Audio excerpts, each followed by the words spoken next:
Here at dailymail.co.uk is a story by Chris Pleasance entitled How the CIA Found Hitler Alive in Colombia in 1954. Agency was told about a man with a very familiar face who lived in an ex-SS community where he was called the Führer and given schmatzy salutes, declassified files show. The CIA was told about a man claiming to be Adolf Hitler who lived in Colombia among a community of ex-schmatzis during the 1950s, declassified documents reveal. Agents did not take the claim made by a former SS soldier seriously. However, the station chief in Caracas did forward the claims to superiors, complete with a photo. The files show that a man named Philip Citrian approached agents in 1954 to say he had met a man claiming to be Hitler, living in the town of Tunya, north of Bogota. By the time, oh, there's that photo. Oh, no kidding. Check that out.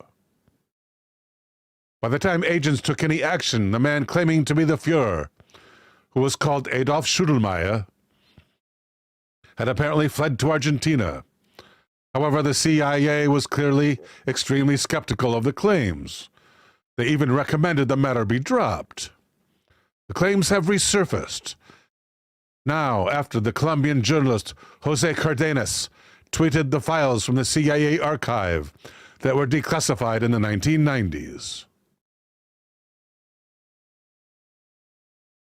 This is Philip Citrian on the left, a former SS soldier who went to CIA agents in 1954 to say he had seen a man claiming to be Adolf Hitler on the right here, alive and living in Colombia. Citrian gave agents this photo to support his claims. That is incredible. Citrian claims to have visited the town while working for a railroad company, where he was introduced to a man who strongly resembled and claimed to be Hitler. The document says, quote, Citrian claimed to have met this individual at a place called Residencies Coloniales, which is, according to the source, overly populated with former German schmatzis. Quote, according to Citrian, the Germans residing in Tunya followed this alleged Adolf Hitler with an idolatry of the schmatzy past, addressing him as El der Führer and affording him the schmatzy salute and stormtrooper adulation. End quote. Citrian even showed agents a photograph of himself sitting next to a man that bears a strong resemblance to the schmatzy dictator in an attempt to prove his story. Agents wrote the story into an informal memo, documents show. But in 1955, a second man, identified only by his code name, Simility 3, oh, Simility 3, like a melody. Simility 3 approached agents with the same story, which he said Citrian related to his friend. Simility said Citrian, who by that time was living in Venezuela, had claimed to be in contact with Hitler around once a month on his regular visits to Colombia while working for the Royal Dutch Shipping Company, KNSM. Simility also provided agents with a photograph purporting to show Citrian with Hitler, who was named on the back of the image as Adolf Hitler. According to Simility, Adolf left Colombia in January 1955 for Argentina, although he does not say exactly where. I think that's the end of that one. I think this is a new article. Hitler conspiracy theories, body doubles, tunnels, and U-boats. On the morning of April 30th, 1945,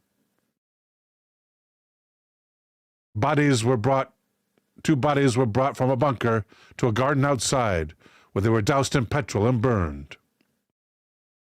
While the majority of historians agree on this version of events, theories that Hitler actually escaped and lived out his life elsewhere have abounded since the end of the Second World War. One of the first to put forward the theory was Marshal Giorgio Zucco, who was present when the instrument of surrender was signed in Berlin, and who spoke out in 1945 to say that Schmittler could have flown away at the last moment. Since then, various teams of investigators have tried to give credence to the theory, including British authors Gerard Williams and Simon Dunstan. In their 2011 book, Grey Wolf, The Escape of Adolf, they argue that Adolf and Eva used body doubles to fake their suicides before fleeing the bunker to a waiting aircraft which took them to Denmark. Lost my place, pardon me. From there, the pair returned to Germany before ending up in Spain, where fascist dictator General Franco loaded them on a plane to the Canary Islands. A German U-boat then took them to Argentina, where the historians claim the couple had 2 children before Schmittler died in 1962 of natural causes. Another writer, Argentinian Abel Basti, also claimed the pair escaped to Argentina by way of Spain and a submarine moored in the Canary Islands.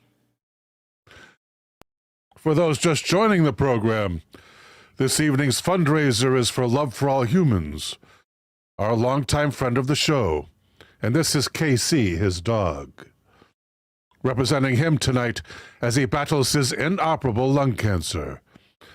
Love says he's treating this just like another speed bump in the road, which must be overcome. Tonight you have a choice of 2 ways to help out. Visit the URL above to give at Love's crowdfunding site directly, or just use the Super Chat to contribute tonight.